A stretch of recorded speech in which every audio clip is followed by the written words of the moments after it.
아침입니다. 제54차 최고위원회의 시작하겠습니다. 먼저 허은하 당대표 모두 발언 듣겠습니다. 네, 개혁신당 허은하입니다. 개혁이란 이름표를 붙인다고 혁신이 이루어지는 것은 아닙니다. 잘못된 방향의 개혁은 오히려 국민의 삶을 더 어렵게 만들 뿐입니다. 윤석열 정부의 의료개혁이 바로 그런 대표적인 사례입니다. 한때 윤석열 정부를 지지하는 이유 중 하나가 의료개혁 추진이 꼽혔었죠. 그러나 이제는 배우자 문제와 함께 의료개혁이 정부를 반대하는 가장 큰 이유 중 하나로 꼽힙니다. 그 이유는 명확합니다. 과학적 근거도 진정성도 현장의 목소리를 담으려는 노력도 없었기 때문입니다. 저희 개혁신당은 어제 이주영 정책위 의장과 함께 박형욱 의협 비상대책위원장과 박단 대전협 비대위원장을 만났습니다. 의협과 대전협이 여야 협의체가 아닌 개혁신당을 찾은 것은 저희가 일관된 태도로 현정과 소통하며 문제 해결에 집중했기 때문이라고 생각합니다. 윤석열 대통령께 묻겠습니다. 2,000명 의대 정원 증원 계획을 발표한 지난 1년 동안 대통령과 정부가 현장 의료진과 직접 소통을 한 적이 과연 몇 번이나 있습니까? 며칠 전 국가조찬기도회에서 의료개혁 핵심 과제를 연말까지 마무리하겠다라고 하셨습니다. 그러나 의사들과의 소통도 신뢰도 없이 현실과 동떨어진 채 어떻게 진행하겠다는 건지 그런 식으로 의료개혁이 가능하겠습니까? 정부는 의대 정원 확대가 이미 진척되어서 조정이 어렵다고 주장합니다. 하지만 지금도 3,000명을 겨우 가르치는 강의실과 실습 환경에 7,500명을 몰아넣겠다는 계획은 재앙을 예고하는 것과 다름없지 않겠습니까? 의대생과 전공의들이 반발하는 상황이 계속된다면 내후년에는 12,000명이 기존 3,000명 환경에서 공부해야 하는 대혼란이 벌어질 것입니다. 좀 상상이라는 것을 해보시길 바라겠습니다. 윤석열 대통령께 다시 한번 촉구합니다. 노무현 대통령이 평검사들과 TV 토론을 했던 것처럼 의사들과도 직접 만나서 진솔한 대화를 시작하십시오. 대한민국 의료 시스템을 완전히 망가뜨리겠다는 계획이 아니라면 이 무지몽매하고 무대책인 의대 증원 폭주 기관차의 속도 조절이 필요합니다. 대안을 모색할 때입니다. 정부는 당장 조정안을 내놓고 논의를 시작하십시오. 저희 개혁신당은 국민의 의료 시스템이 무너지는 것을 결코 방관하지 않을 작정입니다. 오늘은 민주당 이재명 대표의 위중교사 사건 1심 선고가 있는 날이고요. 목요일엔 김건희 특검법 국회 표결이 이루어질 전망입니다. 금요일엔 이재명 대표와 연결된 대북송금 사건 2심 판결이 있고요. 같은 날에 민주당은 도이치 사건을 무혐의 처리한 검사 3명에 대한 탄핵안을 처리할 예정이랍니다. 여야 정치권이 총체적으로 제 역할을 잃은 상황입니다. 의료가 붕괴되고 교육이 붕괴되고 세수가 펑크나고 MZ세대 실업률이 OECD 최고치에 이르고 지금 나라 곳곳이 심상치 않습니다. 저희 개혁신당만큼은 현장과 소통하고 대안을 모색하면서 대한민국의 미래 문제에 집중하고자 합니다. 개혁신당만큼은 국민의 삶을 지키고 대안을 제시하는 정상적인 정당으로 남겠습니다. 이상입니다. 예, 원내대표 전하람입니다. 이재명 대표가 여의도 대통령인 게 참 참담합니다. 오늘 또 대한민국의 정치가 하루 멈추는 날입니다. 오늘 하루뿐만 아니라 이 후폭풍이 또 얼마나 모든 것을 블랙홀처럼 삼킬지 모르겠습니다. 오늘 많은 분들이 이재명 대표의 형이 어떻게 될까 유무죄를 넘어서 집행유예가 아니라 실형이 되면 예전에 통과시켰던 체포동의안의 효력이 있는 거냐, 바로 감옥에 가는 거냐, 아니면 또 국회에 와서 체포구속동의안을 해야 되는 거냐, 이런 걸 가지고 아침부터 많은 언론 매체에서 논쟁을 하고 있습니다.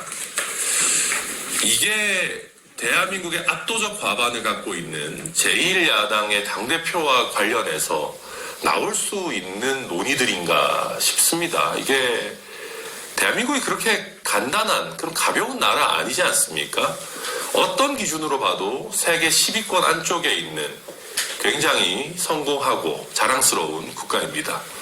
그런데 우리가 제1야당 대표의 정책도 비전도 아니고 감옥에 언제 가냐, 가면 어떻게 가냐, 민주당 의원들이 감옥 가는 거 동의해 줄 거냐, 이런 얘기를 하고 있어야 된다는 것이 결국 국민들이 우리 정치가 사류다라고 하시는 근본 원인이 되지 않나 싶습니다.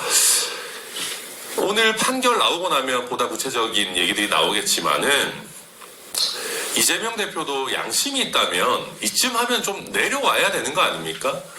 내려오고 본인과 관련한 여러 혐의들이 좀 해소되고 나면 다시 등장한다든지 하는 최소한의 염치가 있어야 됩니다. 지금까지 우리 정치의 지도자들은 계속 그렇게 해왔습니다. 그러나 제가 지금 드리는 말씀이 약간 판타지처럼 들리잖아요. 우리가 이재명이란 인물을 생각했을 때 결코 그렇게 하지 않을 것 같지 않습니까? 그게 바로 이재명의 수준입니다. 그 누구도 이재명 대표가 품격 있는 내지는 최소한의 원칙에 따른 행동을 할 거라고 기대하지 않습니다. 그런 인물이 대한민국의 제1야당을 이끄는 것, 우리 국민에게도 비극이지만 민주당 의원님들은 좀 부끄럽진 않습니까? 이런 부끄러운 사람을 지키기 위해서 다른 말 하는 사람들 다 죽일 거다. 저는 도저히 이해하기가 어렵습니다. 아마 오늘 판결이 나오고 나면 또 더 큰 수준의 광풍들이 몰아칠 것 같습니다. 그러나 그 어떤 민주당 내의 광풍도 이재명 대표를 끝까지 지킬 수는 없을 것이다. 자기들끼리의 수없이 품격 없는, 애초로운, 터무니없는 말잔치로 끝날 것이다. 그렇게 한번 전망해 봅니다. 이상입니다. 위정교사 사건의 1심 선고를 앞둔 이재명 더불어민주당 대표가 지난 금요일 자기 당 확대 간부 회의에서 사법부의 독립성이 철저히 보장돼야 한다고 강조하여 언론의 큰 주목을 받았습니다. 판결을 비판할 수는 있지만 사법부 전체를 싸잡아 비난하는 일은 바람직하지 않다고 밝히기도 했습니다. 이 말을 하게 된 배경이나 숨은 의도 같은 건 이 자리에서 언급하지 않겠습니다. 다만 자신에게 유리한 판결이 나오면 사법부의 존경과 경의를 표하다가 불리한 판결이 나오면 얼굴색을 확 바꿔 사법살인, 판세라며 저주하고 조롱하는 현대의 극단적 진영주의 정치판에서 이재명 대표의 저 말은 차기 집권을 준비하는 제1야당다웠다는 생각이 듭니다. 2023년 5월 18일 문재인 정부 청와대 민정수석실에 감찰 무마 의혹을 폭로했던 김태우 서울 강서구청장이 대법원에서 징역형의 집행유예 확정 판결을 받았습니다. 그러자 김기현 당시 국민의힘 대표를 위시하여 그 당 지도부와 국회의원들이 공익신고자가 벌받는 해괴한 광경, 사법부의 흑역사, 심지어 우리법연구회, 국제인권법연구회, 민변 등 대법관들의 출신을 거론하며 김명수 대법원의 정치재판이라며 맹비난하던 모습이 지금도 생생히 떠오릅니다. 그러면서 사법부 정상화를 언급하며 김명수 6년도 이제 얼마 남지 않았다고 사법부를 협박하는 모습까지 지켜봐야 했습니다. 그때 그 수준 낮은 행태를 지켜보며 제 머릿속에 가장 떠올랐던 생각은 과연 저 정도 저급한 수준의 윤석열 정권이 임기라도 제대로 마칠 수 있을까였습니다. 아니나 다를까 이어진 강서구청장 보궐선거에 김태우를 3개월 만에 특별사면하에 다시 출마시키는 생떼를 부리다가 결국 민심에 준엄한 심판을 받고 대표 후 김기현 대표마저 쫓겨나는 결과를 낳았습니다. 사법 시스템을 부정하는 것은 곧 국가 운영 시스템을 부정하고 파괴하는 것과 같습니다. 삼권 분립 체제 하에서 3심제를 거쳐 나온 법원의 최종 판결을 집단적으로 인정하지 않는다는 건 곧 무정부 상태에 빠진다는 것을 의미합니다. 그런데도 이 후진 정치판의 교활한 정치꾼들과 이들의 선동에 무지성으로 휘둘리는 극렬 추종자 그룹에선 지속적 반복적으로 이 나라 사법체계를 흔들고 부정하는 추태를 부려왔습니다. 사법 시스템 대신 자신들의 때법을 우기고 강요하며 우리 공동체의 안정과 질서를 약화시켜 왔습니다. 이 모든 사달의 원인은 결국 이 나라 사법부의 권위와 정당성이 그만큼 허약하다는 반증이며 더 이상 선동과 혼란을 막기 위해서라도 이에 대한 보완과 시정이 시급하다는 것을 의미합니다. 이에 저는 지금과 같은 간접 선출 방식 말고 대통령과 마찬가지로 국민이 직접 대법원장을 뽑는 대법원장 직선제를 제안하고자 합니다. 교육감도 직선제로 뽑는 세상인데 대법원장을 직선제로 뽑지 못할 이유가 있겠습니까? 지금과 같이 나라가 반으로 쪼개져 정치 사건의 판결에 대해 사사건건 부정하고 저항하는 행태가 반복되는 것은 사법부마저 대통령 권력의 영향력 하에 놓여 있다는 의심과 불신에서 출발합니다. 아무리 사법부가 스스로 우리는 누구의 영향도 받지 않고 독립된 지위를 누리고 있다며 항변해도 국민 다수가 그걸 믿지 않으니 판결에 대한 불신과 불만이 끊이질 않는 것입니다.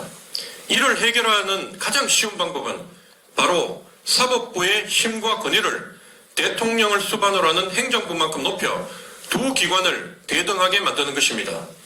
대한민국 의전서열에서 대법원장이 대통령과 국회의장에 이어 헌법재판소장과 함께 공동 3위인 이유는 바로 대통령, 국회의장과는 달리 민주적 정당성이 떨어지기 때문입니다.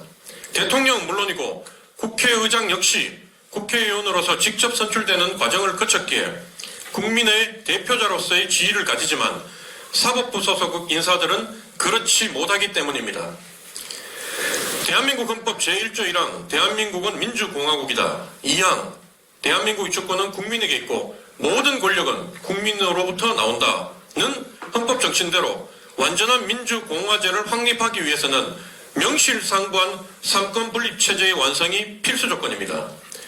대통령 1인에게 너무 많은 권력이 집중되어 의회와 다른 권력기관들의 견제가 현저히 떨어진다는 지적은 어제 오늘의 일이 아닙니다.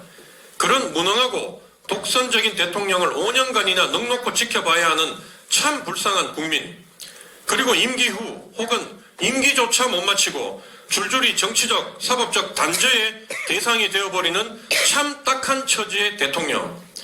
이처럼 모두가 불행해지는 지금의 제왕적 대통령 제도, 이번 기회에 국민의 총의를 모아 반드시 고쳤으면 합니다. 이상입니다.